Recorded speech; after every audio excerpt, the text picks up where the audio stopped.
high-level conference on governance, critical minerals, and conflict in Africa has wrapped up in Accra, in Ghana, after 3 days of discussions on how the continent can turn its vast critical mineral wealth into a driver of sustainable development while preventing conflict and ensuring communities benefit. Now, the conference brought together policymakers, industry leaders, civil society, and researchers to chart a common path for Africa's mineral future. Our economics reporter, Innocent Semosa, has been following developments there from the Ghanaian capital. Innocent, a very good afternoon to you. I mean, this conversation is a very critical one. Give us a sense in terms of just some of those discussions. It's now 3 days. That conference is now ended. What were some of the key resolutions and even commitments that emerged from the discussions? Indeed, Unathi, a very good afternoon to you and our listeners at home. Indeed, the high-level conference on governance, critical minerals, and conflict in Africa has wrapped up here in Accra. The conference, Unathi, has really concluded with delegates stressing that Africa must move beyond just simply exporting raw minerals and instead focus on value addition. I mean, this is a conversation that has been on the table for quite some time. The fact that South Africa, or should I say Africa, is not seen as a partner to these mineral extraction. So the topics around transparency and stronger governance, participants also are calling for greater regional cooperation, Unati, community participation in mining decisions, responsible investment, and policies that, of course, ensure the benefits of the global energy transition and also,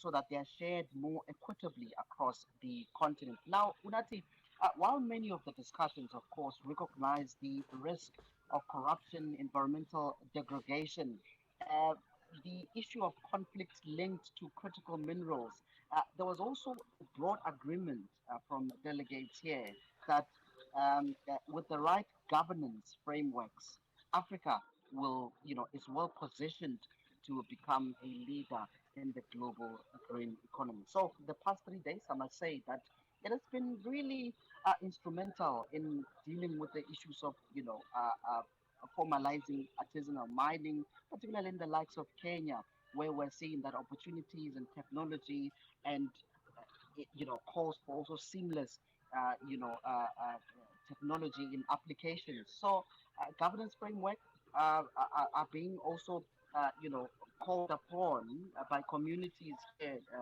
Unati. So that if there's grievances that are being raised by a community, so where should they be, directed to, and how they should be carried out.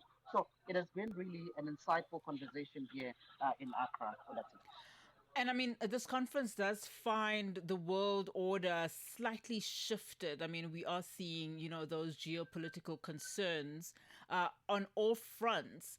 Uh, with this particular conference, did you get a sense that, some of the agreements that have been reached will have some impact, particularly to local communities? Indeed, Unati. In fact, I mean, yes. One of the strongest messages from the conference was that local communities must be placed at the center of Africa's critical mineral agenda. But delegates here agreed, Unati, that governments should ensure mining revenues are shaped more, fairly to create more jobs for local people, invest in skills, issues around skills development, infrastructure, which of course is a problem in the continent. I mean, we do have, the likes of copper in Zambia, but the issues of logistics, infrastructure remains a long-standing issue, Unati, and Hmm. also the issues around strengthening environmental protection. They're also emphasizing, of course, the need for greater transparency, Unati, and accountability in the agreement of mineral resources. There was also a broad agreement, Unati, I think I must also share this, that Africa should move beyond exporting these raw materials. That has been, on top of the agenda. They are stressing that communities must have a meaningful voice in decisions affecting their land and their livelihood. arguing that, of course, that inclusive governance is essential if the continent's critical mineral wealth is to drive sustainable Yeah. development rather than indeed fueling conflict. All right, Innocent, thank you so much for that. Let's leave it there for now. Appreciate your time. Our economics reporter, Innocent Semosa, live for us from Accra. All right, let's continue with more. Zilipendwa na